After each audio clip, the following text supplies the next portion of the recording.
Let me get a heat check, heat check, heat check, heat check, heat check, heat check, heat. Can I get a heat check, heat check, heat check, heat check, heat check, heat check, heat check, heat check, heat check, heat check, heat check. Let me get a heat check, heat check, heat check, heat check. What's going on, SML? We're back for Heat Check.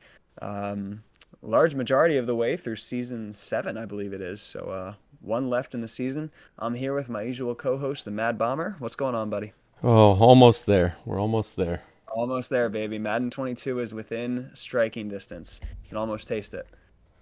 I don't know why we get excited. It's going to be so similar to It's the. the same But game. no, I actually have some. I have some high expectations, which some people will say is dangerous. But I don't know. These franchise changes look good. Um, So we're waiting to see gameplay, but I'm excited personally. But with that said, we're still finishing out Madden 21 strong, and we've got a couple top 3 and one top 5 lists for you today. So should be an interesting show if you want to hit us with our topics, Bomber. All right. Well, let's first we'll We're go gonna do through. standings first. Yeah, we'll go through the standings, and we'll start in the AFC North.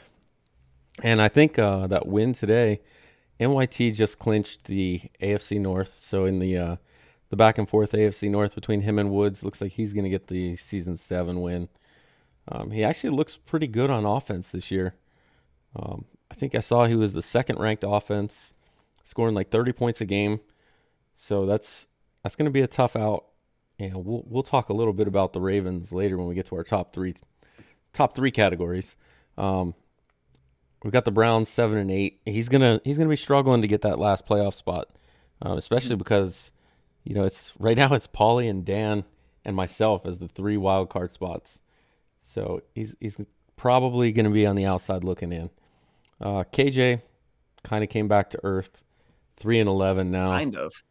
Yeah, quite a bit. I mean, last season we were talking about almost making the playoffs, and now he's back to KJ. But he is ahead of Two Step, who was an early heat check darling, and Let's just say that has gone up in flames. That one He's- didn't work out for me. he's kind of disappeared lately. I am ready to be hurt again in Madden 22, though. Let me tell you. All right. Well, AFC South. Right now, it's me and Prime. Prime's 12 and 2. I'm 12 and 3. He's got Future up. If he beats Future, and then I forget who his last game is, but right now he's got the leg up for the number 1 seed. If there's a tie, then I'll take that because he's got 2 division losses and I've got none, and I've only got NYT left. But if I lose that game, unless he loses out, it doesn't matter. So more than likely, Prime's got the number 1 seed locked up. Coop actually had a really good season. He's sitting at 8 and 7. Again, he's going to have a tough finish to his season, and he's going to need help from somebody else because if Paulie doesn't lose, right now he's sitting at 9 and 6. If he finishes 9 and 7, it's going to come down to tiebreakers, assuming Coop can win, and I don't even know who has that tiebreaker. And then October, he got 4 wins this year. I guess that's an improvement. Marginal improvement? Yeah, Sort of, maybe. So AFC South slowly getting better. AFC East, we've got the Patriots on top. He's got a 2-game lead over Paulie. I'm pretty sure he's clinched the East at 11 and 4 because he swept Paulie during the season. So even if he loses 2 more to go, well, he can't even lose 2 more actually, because the worst he can be is 11 and 5. Yep. So he's already played his week 16. So he's clinched the AFC East, which means Paulie at 9 and 6, probably going to get that 7 seed. The death spot. Yeah, so that's going to be tough. He's going to get, well, hell, we don't even know who he's going to get really right now. It could be either the Raiders, the Patriots, or the Ravens. Oh, that's true. It's the what is it? The 5. That's the death spot that gets the loser of the AFC South. No, I'm the 5, or the loser of the AFC South is the 5. Is the So 5. whoever's the 4 seed 4? Okay, is it's going to the get 4 that. that's So the it's death really spot. between right now Future, Matt, and NYT, whichever one of them. Now Matt's clinched, NYT's clinched. Future's still only a 1-game lead on Dan, and I think they still have a game left. I think that's who he finishes up against. Tough way for him, and we'll get to the AFC West in a second, but I think Future finishes out with Dan and Prime. So if he wins that AFC West, he definitely earned it. He sure did. Wow. As for the East, you got Knowles sitting around 7-8.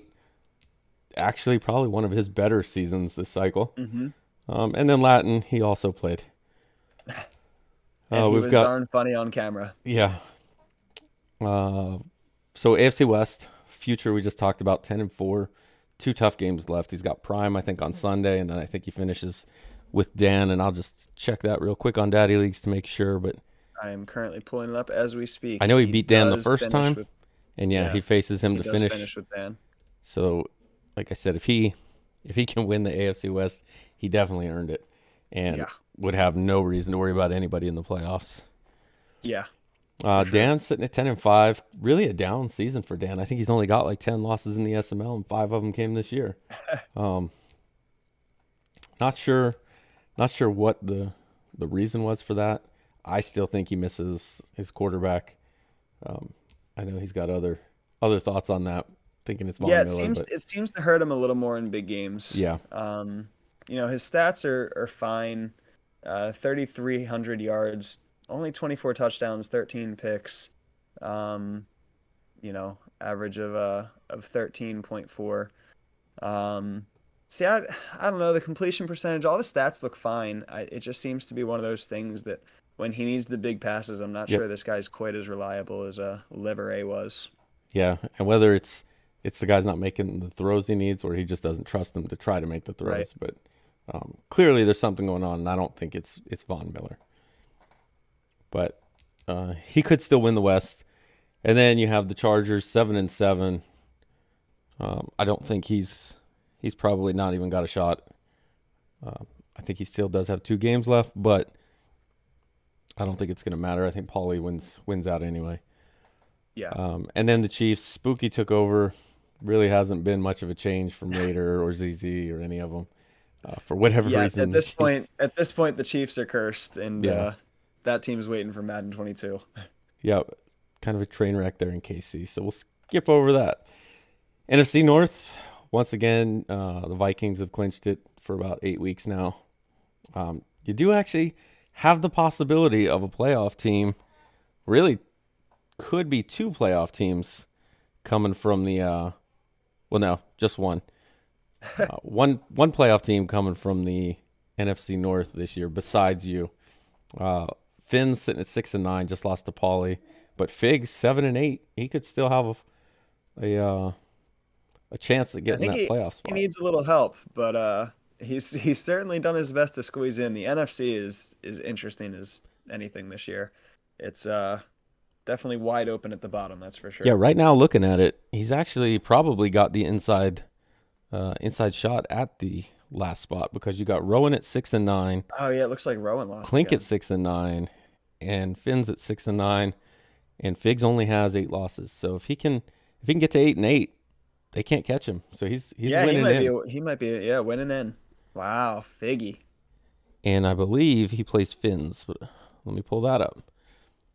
Oh, that would be wild. And he does play Finns. So if Finns wins that game, you're looking at just straight chaos in the NFC. Yeah, we're gonna come down to all kinds of tiebreakers.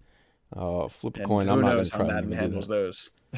So really, there's a little excitement in the NFC North, which isn't usually there. That's never been there. And it's right there in the middle. And then you also have Mike at 1-14. Tough go for Mike. Somehow won a game. Got to imagine Finns is kicking himself for losing that one game to Mike, because that's really the difference in this playoff thing right here. Yeah, that hurts a lot. We have the NFC South, another runaway division. After a couple seasons where this one was pretty close for a while. I mean, we kept debating, Colt, Lawyer, or D Muse, who was going to win the division. And then D Muse always kind of squeaked it out, and then he made a little bit of noise in the playoffs against the computer. But he's 13-2 right now, and I believe that's tied for the best record in the SML, which it is. I mean, he could even take the number 1 seed possibly. And the rest of the NFC South kind of not quite out of it. You got the Bucks at 6-8. He could still finish 8-8. You got the Saints 6-9, not technically out of it. Falcons 5-9. If he wins, he's 6-9. None of them technically out of it, I don't think. But I'd love to see Field get in, man. That would be a blast. yeah, Field could get in. I mean, all of them could get in, so that'll be Yep. interesting to watch. See how it goes. NFC East. This one, another runaway. QP started off really slow, and then he stormed back to a 10-5 record, which is 4 games better than anybody in that division. He's going to be the only team with a winning record in the NFC East. So, it's season after we said maybe the NFC East is the deepest division. They come out and only one team with a winning record. So They're so deep that none of them can beat each other, and they just keep keep spiraling from there. So Giants and Eagles both still in the hunt. And I think actually I'd have to look, but did Klink sweep Rowan this year? He did for So- the first time, I think. So if they go to a tiebreaker, they may that may go to Klink.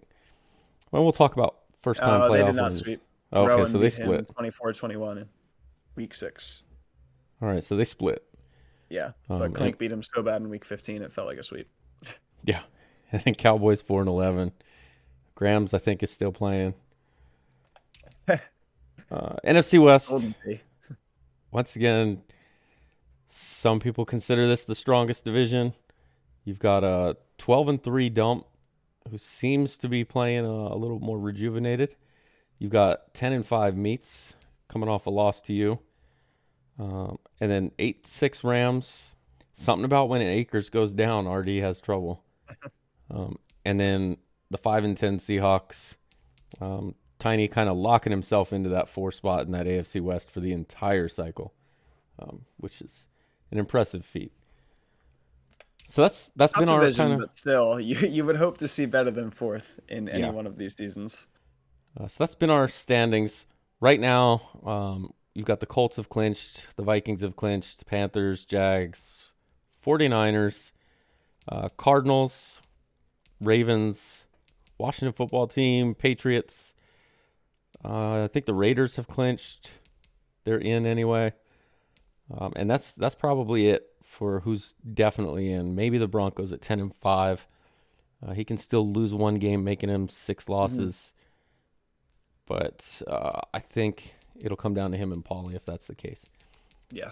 So for the most part, though, the playoffs have pretty much been locked up. It's just seeding now and those last spots. Yep. All right.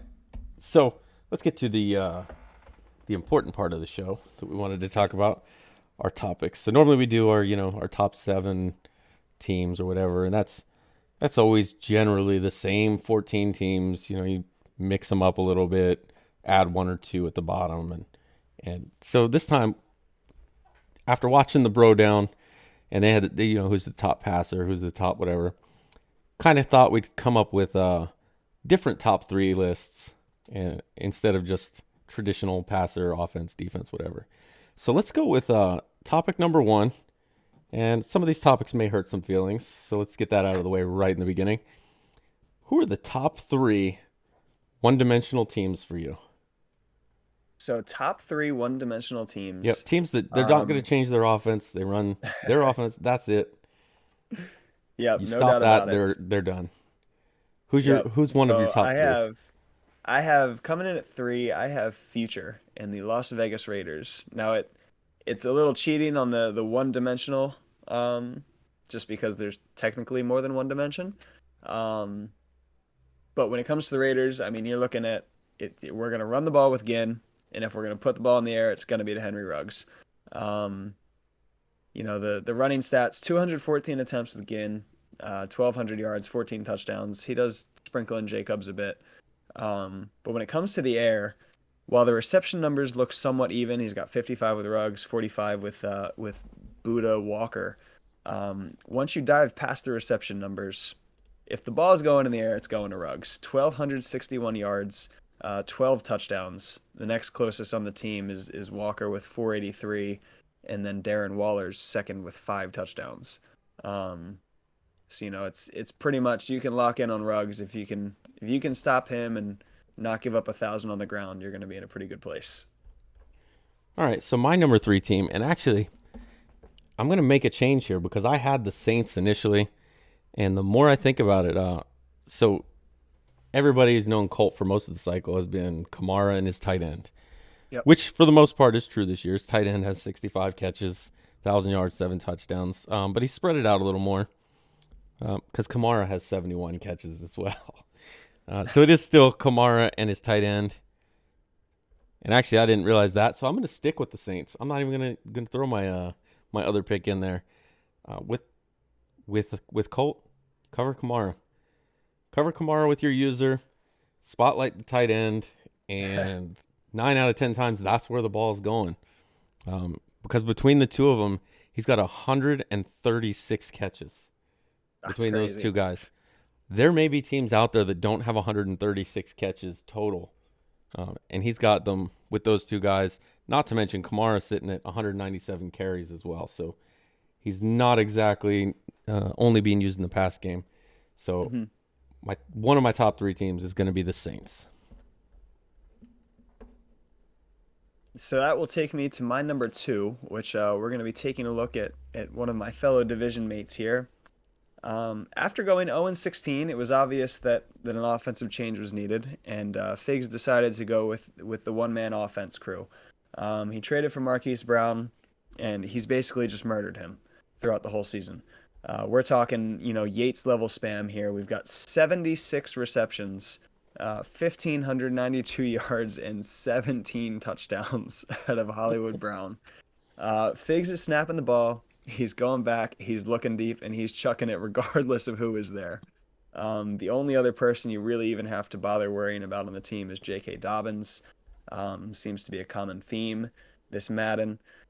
We got 228 attempts on the ground, and then he's also his second leading receptions leader with 47 for 432 yards. So Hollywood Brown, put a couple guys on him, and you're in a good place, and then just use the check down, and you're all right. All right, so my next one-dimensional team is going to be the Patriots. I think this is pretty obvious. If Matt's winning, he's one-dimensional. He's running the ball, as I'm sure you can probably attest to. A couple times, yep. He doesn't really do anything fancy on offense. It's just pound the ball. The only thing that gets in his way is himself, because he'll get in these little moods where he wants to throw the ball around, and then he'll get blown out, or he'll lose to a team he shouldn't lose to. But he's probably, of the teams that are one-dimensional, the best at doing it. So I got to go with Matt and the Patriots. Yeah, and I'm echoing the sentiment for my my number one. Most one-dimensional. It's absolutely Matt. We've talked about it on multiple shows. If he's passing, he's losing. If he's running, he's winning. You can take a look at his record each season. You can tell pretty much which games, which seasons he did what. There's not a whole lot to say about it. It works. Madden 21, EA, great job. You keep the ball on the ground, you can win games, and that is what Matt does. All right. So I'm going to go with the Cardinals for my third team, and he's kind of opened up a little bit. Meat said something in chat the other day that kind of made me laugh. To a whole 22 passing yards. Yep. Yeah, he said something in chat that made me kind of laugh yesterday. He was kind of saying he can't believe there's so many teams over 200 carries. So Letty Brown, 202 carries this year, which is probably down from last year's 250 plus carries, which is definitely down from the year before's 300 carries. 300. So he's been using him quite a bit. The guy only averages 5.9 yards per carry. I say only because this is Madden 21, and 5.9, you're basically a backup. But you saw it in the game against you. He can't throw the ball. His numbers aren't terrible. He's got 2,700 passing yards, 23 touchdowns. But when he gets in a tight game, it's run the ball, short passing yards, or passing plays, and I think he kind of bogs down when he does that. And so I've got him as one of my top 3 one-dimensional teams. Yeah, can't blame you on that one at all. It's definitely been proven to this point. All right, so let's try to get on a little more optimistic foot here, and we're going to say who are our top 3 most likely to get their first playoff win of the cycle. And I'll start this one, and I'm going to go with my number 3 is going to be Finns. I don't know if he's going to make the playoffs this season, but if he does make the playoffs, I think he's one of the more likely teams that could surprise somebody. When he gets that running back going, and then he's got Wiggins, his receiver, that can just blow past everyone. I think Finns could be very dangerous come playoff time. Yeah, for sure. He's definitely a team you don't want to sleep on. Because he plays it, he plays his team smart. He has limited to work with, limited options. So, you could make an argument that he could be on the one-dimensional list, but he's done a good job with what he has, as far as rebuilding that team, and it's tough to sleep on him. You actually have the rest of the list. I don't have the other playoff teams. Okay, so I'll give you the rest of my teams. Yeah. The second one is going to be Coop. I think Coop could also get his first playoff win. We just saw him beat Prime. He's beaten me. He's beaten Prime a couple times. He's got some big wins, and when Coop is playing well, and then he gets Derrick Henry lit up, it's really tough to stop his offense. And then he's done a great job building the defense. Yes. So if Coop is able to sneak into the playoffs, and right now he's at 8-7, so he's not completely out of it. If he can sneak in there, he's a dangerous team. And this season would be the season to do it, because you've got Future's going to be a division winner, Matt's going to be a division winner, and NYT's going to be a division winner. He could go into that first round without having to play me, Dan, or Prime, and which maybe he'd rather play one of us, because he's had a decent go of it so far. But I think Coop could definitely get a playoff win this cycle. Yeah, he's a very sneaky team. His defense is stacked, and I don't feel like it's generally talked about in one of the top defenses. I feel like people usually default to you or Prime or Dan, but Coop's defense is just as hard to move the ball on. He's very balanced receiving attack. OJ Howard, Emmanuel Hall, James Hendricks, all at a little over 40 receptions each. So it's mostly the Henry show on offense, but he has enough balance that he can throw you off, and you can't just sit on it the whole game. Absolutely. And then our top, I guess my top, our top, however we want to word this one, top one to most likely get a playoff win. I think it was an easy choice. NYT sitting at like 11-4, doesn't have a playoff win, but he gets the most opportunities out of anybody on this list, and so I think it's most likely he's gonna be the one to get one. He's averaging like 30 points a game this season, playing really well. Just beat Woods, and instead of having those, barely squeaking out the division, he's starting to run away with that AFC North. And I think NYT could be the team to notch his first playoff win this cycle. Mm-hmm. Yeah, the only thing that could potentially dog NYT is just that of all the seasons, this is one where either you or Prime is going to be at the 5 seed, and Dan is at the 6 seed instead of what would usually be, Future or Matt. So it's a tough draw on that. If he can get into the 2 seed, he's got a little bit of a better shot. And right now, I mean, he's on track. He has potential to do it. So we'll see what his matchup ends up being. But obviously, very strong player, very very good team. So he makes more sense than anyone in my mind. Yeah. And then our next topic, maybe we'll go back to the negative side. Let's go with our top 3 least enjoyable teams to play. And I'll start with it. Number 1 on my list, Coop. I can't stand playing Derrick Henry because I'll hit him, he'll bounce off, and just keep going. And probably going to notice a little bit of a trend with my list. But Coop is one of the ones of my top 3 least enjoyable teams to play. Not so much because of the way Coop plays, but that team is just ridiculous with Derrick Henry once he gets going. And that can be really frustrating. So basically, you just wake up at night just screaming at Derrick Henry. Yeah. Just out of nowhere. Cold sweats and everything. Yeah, I get the feeling. We'll talk about it on my number 1 least enjoyable team. Before we get there, though, we'll go with my number 3, which might catch everybody by surprise. But I have any of the 3 owners who have had the Kansas City Chiefs this Madden. You know what's coming. They're gonna chuck the ball deep. The receivers are all fast, and when they do chuck it deep, you're ready for it. You're prepared. You have your corners playing off, and sure enough, you look at where the ball is going, and there's a Kansas City receiver running right past your corner, and it's like, dude, there's nothing else I can do about this. Yep. Um, it doesn't lead to a lot of wins, but it does lead to a more stressful game than you would think for a team that comes into it usually with one win. All right. So my second team, again, a guy that has an X factor running back that's a pain. And I've only played him twice, but RD. And I've seen you play him, and Spam Akers Miserable. is just a problem. He's got, I think, tank, so you can't hit stick him. And if you're used to hit sticking everybody else, you come in and then that becomes completely worthless. But you do it anyway. And then once he gets going, it's just over. So RD is my number 2 least enjoyable teams to play. My number two is for different reasons, and there's also a slight asterisk to it. But my number two is Dan, and the asterisk is that if he's prepared for you.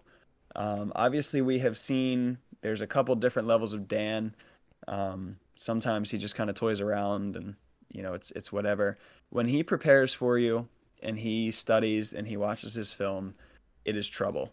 He knows your reads, he knows your plays, he knows everything you want to do. So you basically have to completely change up your offensive game plan. Um, he's the smartest Madden player in the league for sure. The way that he can, adjust his defenses, adjust his offenses. So he doesn't have the same amount of tendencies that a lot of other people do. And his team is good. The receivers are very good. He's built the defense. The defensive line is very difficult to run on. It's probably the only team that it's very difficult to run on at this point. Um, so all of that combines to a prepared Dan just makes for a very frustrating game that is just sweaty the whole way through. At no point do you feel comfortable because even if you do feel comfortable, you blow a Super Bowl lead and it's not a lot of good. All right, so my number 3 least enjoyable team to play is going to be Woods. Woods has a really good defense. I know he complains about his team, not so much lately. He did for a little bit there, but the defense is insane to play against. He's got great players all over. Myles Garrett, still 7 seasons in, is leading the league in sacks. Coop gave him Harold Landry, so he's got an X factor or superstar on the other side. Really good team. He's done really well with that secondary. Jamari Briscoe is the defensive player of the year, it looks like, this year. But again, the same trend that I had with the first 2 teams. Woods has Nick Chubb, and he's given me games where he just gets that X factor lit, and it's over. He's just going to barrel through your guys. And for that, Woods rounds out my top 3 least enjoyable teams to play. Yes, that'll take me to my number one. We've already talked about him. It's no secret. It is RD, the Los Angeles Rams, Spam Akers, whatever you want to call them. It's awful. You you line up on defense, just put the controller down. Don't worry about it. Put your user on a defensive line and just hope that you get the shed. That's the only way you're stopping it. And it's no secret what he's going to do.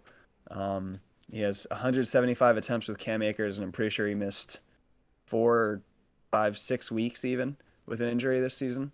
So he runs the ball, he runs it a lot, and there's really nothing you can do about it. The dude just starts bouncing off tackles, even if you get in the backfield, he sheds one, and then he's gone for 75. It's rough. All right. I think we can definitely agree on that one. Yeah. So our next topic, top 3 owners who would be the bottom half of the league if it weren't for their team. So they're obviously not already at the bottom of the league, and they have good teams. Guys that you might be talking about in the same breath as, Latin, Two Step, anyone that owns the Chiefs, Mike, KJ, Anyone that owns the Chiefs. the guys at the bottom of the league. But right now they're not there, and it's probably attributed to their team. I'm going to say number 3, I'm going to say Woods. Woods is currently hovering around 500. Never really put together a great season with what's really probably one of the best rosters in the SML. So I think if he had, that Jets roster, I'm not sure he's much better than Latin. maybe he builds the team a little better. But if you give him the same players right now, I think he might be Latin. Yeah, so my number three team, and this hurts me deeply because this is my boy. I've been playing with him for years. But I got Grams. Now, the reason I say that is because right now he is pretty much at the bottom of the league. Um, 4-11 with the Cowboys, which they're loaded, or at least they start loaded. The team building has not been ideal. We've seen a lot of getting rid of defense to add offense, and then being upset the defense is not very good. Um, he adds Travis Kelce. Dak Prescott is a stud. You've got, a bunch of very good receivers. You've got Zeke Elliott, which, with Freight Train, he's exactly the type of running back you think he would dominate with. He's been on again, off again this cycle. A couple good seasons, couple real bad seasons.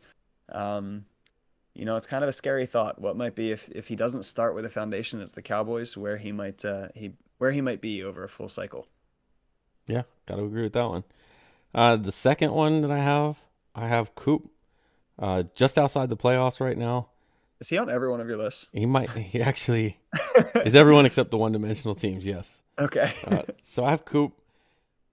Again, it was tough to kind of come up with a team that you don't think would be good with a lesser team, and these three that I have, I thought were fairly obvious to me.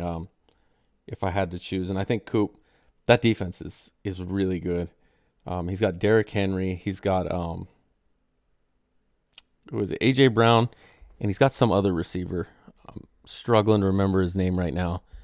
I said it a little earlier. It was a drafted player. It's James Hendricks, and he's also Yeah. got OJ Howard and Emmanuel Hall. He's got a really good team. He is playing with a rookie quarterback, and that's kind of been his downfall. Most of the cycle has been his quarterback play. He hasn't really kind of settled on one. He had Wentz for like a season and then decided to draft one. But I think if you take away that defense and you give him, a worse defense or a lesser defense, like maybe the Falcons defense or the Bengals defense, give him the Bengals defense, and I think he ends up right around where two-step is. hmm Yeah. So my number two, and I believe this was partially expected. This also goes along. I'm sure Prime's gonna be very excited. He's gonna be able to add this to his talking points. But I have Meats. Um, we've talked about it in chat a good bit. I saw Tiny bring it up not long ago. But everybody really wants to see Meats without an escape artist quarterback.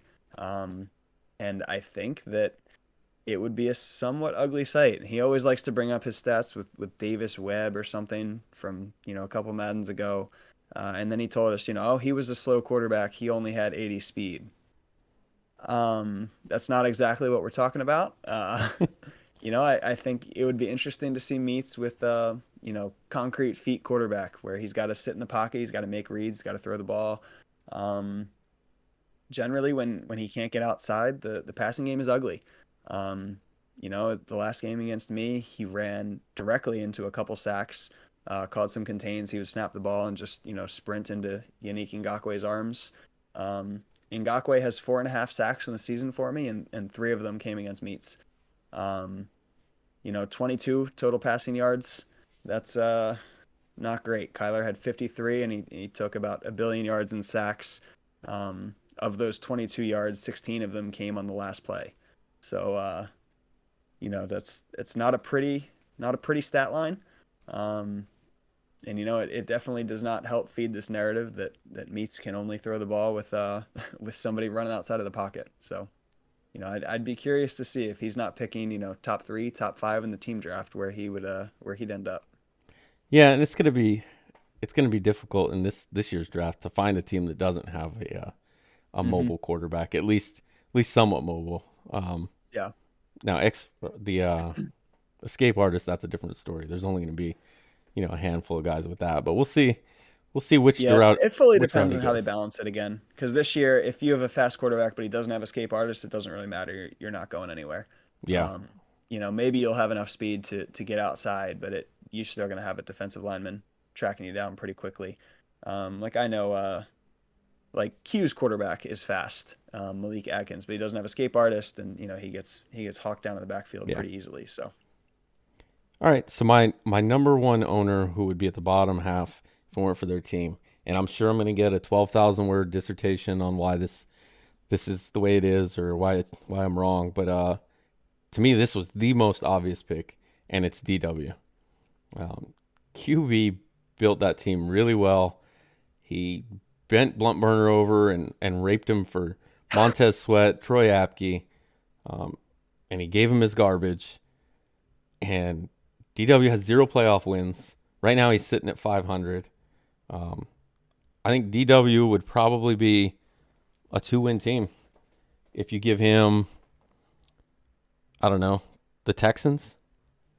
You know, you got October right now, 4-11. He's been pretty much the bottom of the AFC South every season, but he's probably, if you give him the Chargers, I think he's 7-7, just like DW. I don't think skill wise or gameplay wise, they're probably right about the same. DW just has a better team, and that's kind of carried him through the cycle, I think. And I'm sure I'm going to hear about this. Yeah, well, if you hear about it, I'm going to hear about it too, because he is also number 1 on my list. And you know, I just, it really just comes down to these ratings you're looking at on this team. You know, this is the roster that, you know, we probably should have seen a couple deep runs out of. Obviously, they did make a run with QB's first season. They won the Super Bowl. Justin Herbert, you know, 91 overall quarterback. He's a stud. You've got Eckler, the X factor running back that, you know, you kind of need for success this season. Receivers are good. We're 91 overall, 95 speed. Randy Ellerby. The list goes on. The defense is crazy. Bosa, obviously, you talked about the trade for Sweat. You know, he's got backups on his team that could start for other people. His defensive tackles are studly. Kenneth Murray, X factor. Derwin James, like the list just goes on. This team is loaded. You know, looking at 22nd in points in total offense, only 14th in total defense. You know, this is a roster that, you know, we really probably should be talking about, you know, winning multiple division titles, and we haven't seen any. Obviously, it's difficult with Dan in there, but really hasn't even challenged for many. Yeah. At least, you know, you see the Raiders with future challenging. At least we haven't seen that, and I believe no playoff wins. Yeah, now I will say I'll give him credit. He hasn't complained about his team like some guys, but Yes, there's yep, not much have to there give to him credit for complain that. about. And, you know, great guy. Again, we love polls. But unfortunately, I would have to say when it comes to the topic, he is leading the field. All right. So now that we've beaten up enough of the guys in the SML, let's talk about Madden 22. Made a lot of enemies. Yeah, probably. So Madden 22, maybe this will spur some more shows and people can rip us. Or maybe no one will do anything. Who knows? We'll just hear it in DMs. So we're going to switch gears here and we'll turn our attention to Madden 22. Who do you think are your top 5 probably best teams going into Madden 25? Whether that be that you think they're the best, not necessarily best to win now, but if you were picking, you had the number 1 pick. We're not talking Jaguars here, but the best team for you to build with or win with, just top 5 best teams. Who do you got? Yeah, so I built this list. It's not necessarily, you know, top 5 teams per overall. Obviously, you know, we can't even know that. We haven't even seen ratings. So, you know, there's a shot this list changes. Do you want all 5 now, or do you want to go? No, we'll go back and forth. Okay. So my 5th team is I have the Cardinals. They start with a very good young foundation. Kyler Murray will be your quarterback for the whole cycle. And we've seen, you know, Meats play with him. He's going to be very good, fast. I would assume he's going to have escape artist again. They added Rondale Moore. They added Zaven Collins. Isaiah Simmons should still be a good user defender, at least, if not good AI. Hopkins, J.J. Watt. This is a young team with enough good pieces that you can also win now with them. So I have the Cardinals coming in at 5th. All right, so for my number 5 team, and this one may not be the best to build with, but I think right out of the gates, you're going to be one of the best teams, and maybe you lock down that early Simbardi, especially with people just adjusting to the game. This team has a little bit of everything, and I think the Buccaneers are going to be one of the top 5 teams. Tom Brady at quarterback, whether they do like they did this year where he lasts till he's 100, Regardless, he's going to be on the cover of the game, so he's going to be good. There's no way they're going to make him bad and put him on the cover of the game, so he's not going to regress much. Yep. You've got stacked running backs with Ronald Jones and Fournette. Your receiving core with Godwin, Evans, and Antonio Brown, complemented by Gronkowski. So, and I may be wrong here, but they do have OJ Howard still coming back. Mm-hmm. So I'm gonna look. Nah, I'm not even gonna look it up. I'm just gonna say that I'm right there. So they'll have OJ Howard too. On top of that, you've got the entire defense coming back from the Super Bowl run. You don't win the Super Bowl, and then all your ratings go down. All those guys are going to be rated really high. Devin White, we've seen what he can do just this season before the Super Bowl. And then Shaq Barrett, Winfield. I mean, that team's going to be stacked. Now, long term, maybe it's not the best team because you're going to have to come up with a quarterback. Maybe EA doesn't make him regress at all. I don't know. He is on the cover, so They did say they're changing up regression a little bit. yeah. So So that for sure me, sounds like the Tom Brady lives forever game. it's very possible, and I'm going to have them as a top 5 team in Madden 22. Yeah, after all those points, I'm thinking I probably should have put them on my list. We'll just say they were an honorable mention at There you 6. So my number 4, I have the Bills. I think they might be a slightly under the radar team, but I think they're going to be a lot of fun. I think Josh Allen is going to be an absolute beast because I don't think he's going to be quite as inaccurate as he was in this game. So you're going to have all the benefits of the 99 throw power without the wildness. Stephon Diggs is going to be a monster. You have the cornerback Trey White is a beast. Very good defensive line that they're building, which I would assume that pass rush is at least a little bit better next season. You also have Tremaine Edmonds. So this is a young team with that you're going to be able to build, and some of those guys are already built up for you. So I think the Bills are going to be pretty stacked in next season's game, and you're also playing a division that will not have a ton of competition. So Yeah. So my number 4 team is actually the Bills as well. there you go. For pretty much the same reasons, and the biggest one just being Josh Allen. Josh Allen from Madden 21 is not going to be the same Josh Allen. After the year he had, he didn't start with any abilities. There's no way he's not a superstar going into this one. More than likely, he's going to have escape artist, which instantly boosts him above any of the other mobile quarterbacks that don't have escape artist, regardless of what his speed ends up being. And like you said, 99 throw power. The defense is young, they're fast. And then you have Edmonds, who's going to be a really good user. I think for those reasons, I think I've got the Bills as my number 4 team. Yep. Yeah, I think Josh Allen, when you really break it down and look at it, I think he's going to be basically just another version of Pat Mahomes in next year's game. Now, I've been Obviously, burned by Josh Allen this cycle, so I won't be trying to get Josh Allen next cycle. Yeah, fair. That's fair. I will take him for you, though, because There you I go. think he's going to be nuts. So my number 3, okay, fine, some bias is going to kick in. You can all roast me in chat, whatever. I have the Jags. Trevor Lawrence, I would be stunned if he's not an X factor right out of the gate, which means you're going to have an X factor quarterback who's 21 years old, and you're going to have him on a rookie salary. So you're going to be able to build the team.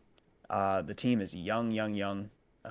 No more extra picks, but they've used so many extra picks over the last few years that you have just a ton of young players. Chason, Josh Allen, Miles Jack, CJ Henderson, Etienne, Shark, Chenault. Very young team that you're going to be able to build and kind of craft the way that you want them to. And honestly, even if you don't touch them, just based off the fact that they're all like 22, they're going to build themselves up just as it is. So, maybe season 1, not the best team. You do have to deal with Prime in your division, but, some people could say that's a plus to the team as well.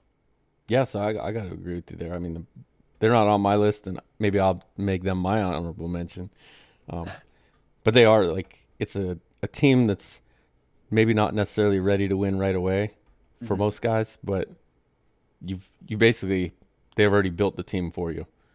You just have to progress them and make some minor tweaks. But just like not screw it up, really. Yeah, when I had them this year, there's not too much I had to do with them. I drafted pretty well, but they had tons of pieces, tons of cap, and it made it pretty easy. So I could definitely see if adding Trevor Lawrence and ETN. Not to mention you're going to get James Robinson as well, who played pretty Yep. well. So you got to imagine Yeah. he's going to be rated fairly decently, at least enough to be a Yep. usable running back. So I could see them be in trouble. But my number 3 team is going to be the 49ers. 49ers coming into this cycle were probably one of the better teams. I mean, they had the defense is stacked. They've got Kittle. They've got speed at running back, which speed is always the big thing. You look at every drafted running back that we've had in the SML this year that turned out to be good. They're all fast. And if they weren't, that's the rating you were hoping to get, was a speed boost to them. It wasn't, I want more trucking, I want more spin, Right. I want a speed boost. So they already started with Mostert. He's fast. And then what did they do? They went out and drafted a rookie quarterback who's mobile. Now, if he ends up as the number 3 pick in the draft, getting superstar, and he ends up with escape artist, this is a really scary team. And I think that's what's going to happen. So I've got them at number 3 in my list. So I actually, conveniently enough, have them at number 2 on my list. You gave all the reasons they're good. I'll give you the reasons that they're not number 1 for me. And that is just that, one, you don't have the extra picks because they did have to trade extras to move up for Trey Lance. Yep. So, obviously you do have your quarterback for the whole cycle, but it will come at the cost of your first draft. I don't think the second one. I think they only traded picks for next year. Yeah, I think you're right. Yeah, but still, the first draft, that's the one that you're going to get a lot of core players from, guys that you build throughout the whole cycle. So, it will hurt a little bit to not have picks in that draft or some picks in that draft. And then obviously for all the potential that Trey Lance has to be good, there's also the potential that he's bad. He could just end up one of those rookies that doesn't quite develop. He's got the Josh Allen, throwing issues where, all the stats look good, but he just misses throws. So, there's some uncertainty with what you get from Trey Lance. But I think his potential is so high that I can't see them slipping out of the, top 5, top 7 in the team draft at worst. Yeah, absolutely. My number 2 team, this might be a little bit of a surprise. I'm going to go with the Ravens. I think any team that has Lamar Jackson, Yeah. what should be an improved J.K. Dobbins, Patrick Queen should be starting out really good. The secondary, obviously, really good. I just think the Ravens are going to be one of those teams they're really good. And it's tough to find a roster that's better than theirs. You could say that they don't have the best receivers, but in Madden, generally it's speed, and Hollywood Brown has plenty of that. So I think the Ravens are going to be the number 2 team. Yeah. Also some developable pieces. They drafted Rashad Bateman, I believe it was, who should be very good. I think they added another receiver, but I can't think of who it Sammy is. Watkins, I believe. Okay, he's usable in Madden. He's usually decent. So yeah, no, I definitely can't argue with you on that. My number 1 team, I have the Miami Dolphins. This is a team that I think gives you just a little bit of everything. You have Tua, who, is your quarterback for the whole cycle. Super young, super buildable. His throw power rating is going to be interesting to see. Hopefully they don't, crush him with like an 87 or an 88. I at least think he'll be near 90, which would make him usable. But I love that you get to start out with Waddle. This is a young team again, and on top of being so young with some stud pieces, they also have so many draft picks that you're going to be able to just have a ton of fun, just kind of building whatever the heck roster you want. And if it's true that EA boosted up these draft classes a little bit, those picks are going to become very, very valuable. So that just gives you the flexibility to do really whatever you want with this team. And I just think that would be a ton of fun. So they're my number 1. Yeah, they're definitely a good team, especially looking at it from the team building standpoint. And that's the team actually that I still think that Meats is going to go with. I think they go somewhere in the top, I'll say top 7 of our draft because of the extra draft pieces, the young quarterback, and the team's not bad. And I think they could definitely be considered for the top team in the league. But my team, so much like you went with the Jaguars, putting them in your top 10 or top 5, I'm going to go ahead and throw the Browns at number 1. I think Baker Mayfield had a good second half of the season, really good second half of the season actually, and then wins the playoff game. So he's probably going to come out a little better than he went into Madden 21. Obviously, Nick Chubb, Kareem Hunt. You're not going to find a team with two better running backs than that. The receivers, you get Beckham back.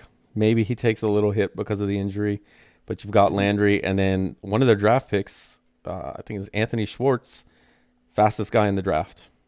So you're probably going to have a lot of speed there at the receiver spot. Again, we talked about how receivers' speed really is all that matters anyway, for the most part. Maybe with the new next-gen physics and stuff that things change, but I'll still take that high 90s receiver with the speed. Tight ends, Njoku, the second-year guy, Harrison Bryant, and then Austin Hooper. Best offensive line in the game, arguably anyway. And then defensively, you've got Clowney and Myles Garrett. Pass rushing, you've got linebackers, aren't the greatest linebackers, but then what did they do in the second round? They got JOK out of Notre Dame, who, if you played the beta, is listed as a linebacker, which means you don't have the Simmons problem like Meats had, where he couldn't put him in at sub linebacker.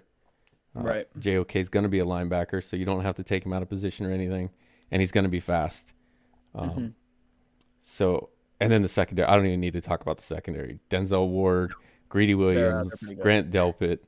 And then on top of that, they added a first-round pick, Newsome, who's going to probably be at least a star, if not a superstar, just because of the way they do the rookie devs anyway. He's a first-round pick. Yep. So they're not going to be too great in cap situation, depending on, especially if they sign Baker before the season starts or the rosters are updated. But you're going to have so many pieces on that team that are ready to go. That I wouldn't be surprised to see them go top 2. Just saying, they could go top 2. Would be very possible. Very possible. Very I wonder possible. who could be sitting at 2 that would take the Browns. Especially, I mean, if they were somebody's favorite team and they were that good, it'd be really tough to pass them up. Yeah, I don't know who that. Hear you. I was between them and the Cardinals at 5. I only went with the Cardinals just due to Kyler instead of Baker. Yeah. But they're I think an easy top 5, top 7 team for me. Or maybe number 2. Or maybe number 2. Yeah. Just throwing that out there. Anyway, so that's all our topics that we've got. We've kept it under an hour. Of course, I can throw more topics out there if you want, so you can complain about that and Wouldn't chat be the more. First time. But yeah, I think that's it. That's gonna do it for this week's show. Unless you've got anything else, maybe some Faz's thoughts. Oh man, I think we've already got enough people coming at us, so we should be good for this one. We'll check the DMs. I'm sure there will be some complaints in there, but hey, that's what we do here. This has been Heat Check. Thank you for watching. All right. Let me get a heat check, heat check, heat check, heat check, heat check, heat check, heat. Can I get a heat check, heat check, heat check, heat check, heat check, heat check, heat check, heat check, heat check, heat check, heat check, heat check. Let me get a heat check, heat check, heat check, heat check.